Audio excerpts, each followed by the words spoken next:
कर सकते हैं। अपने अनुभव, अपनी संवेदना और अपनी करुणा के आधार पर डॉक्टर्स मरीज का मन भी पढ़ते हैं। इसलिए टेक्नोलॉजी और इमोशन का सही संगम ही मैं मानता हूं कि मेडिकल प्रोफेशन को यूनिक बनाता है। टेक्नोलॉजी और इमोशन का संगम ही सही मायने में मेडिकल प्रोफेशन को यूनिक बनाता है।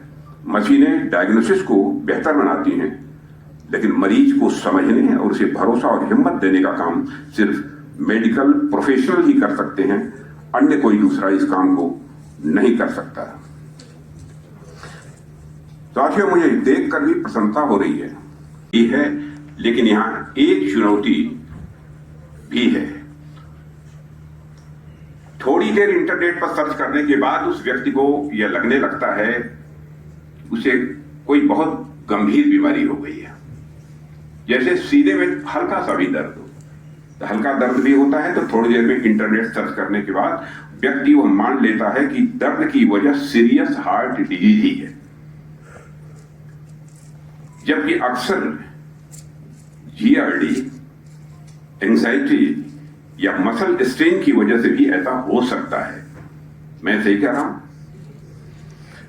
ऐसे ही इंटरनेट पर पेपर कट के सिम्पटम्स भी डालो तो थोड़ी देर में रेवी डायग्नोज हो जाती है।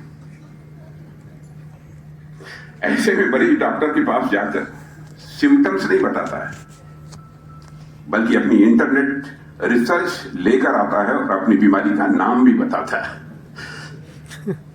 और डॉक्टर के पास जाकर कहता है, डॉक्टर साहब मुझे गंभीर बीमारी है, अब तो मुझे तुरंत हॉस्पिटल में एडमिट कर ही लो। इसलिए आज के समय में डायग्नोस्टिक लैब की जरूरत और भी बढ़ गई है। डॉक्टर के पास आया और बोला कि डॉक्टर साहब मुझे लगता है कि मुझे क्लास्ट्रोफोबिया की बीमारी है। डॉक्टर साहब ने भी कह दिया कि आप एक काम करें, एक एमआरआई करा लें। मरीज बोला ठीक है डॉक्टर साहब, कर लीजिए।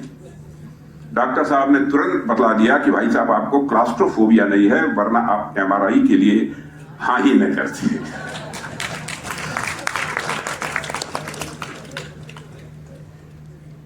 साथियों, कई मेडिकल टेस्ट से पहले डॉक्टर्स मरीज को फास्टिंग करने की भी सलाह देते हैं। फास्टिंग का नाम सुनते ही मरीजों के सवाल बड़े मजेदार होते हैं, बहुत अच्छा आनंद आता है।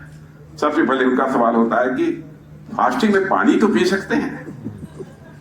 तो डॉक्टर साहब कह देते हैं कि हाँ, पानी पीना अलाउड है। थोड़ी सी हिम्मत करके फिर मरीज ये पूछता है कि डॉक्टर साहब आधा कप चाय भी चलेगी क्या? और फिर डॉक्टर साहब अगर हाँ कह दें तो फिर अगला सवाल होता है कि गलती से भी एक आध बिस्कुट खा लिया तो कोई प्रॉब्लम तो नहीं है? अब बेचारे डॉक्टर साहब टेंशन में आ जाते हैं कि गलती से बिस्किट कैसे खाया जाता है।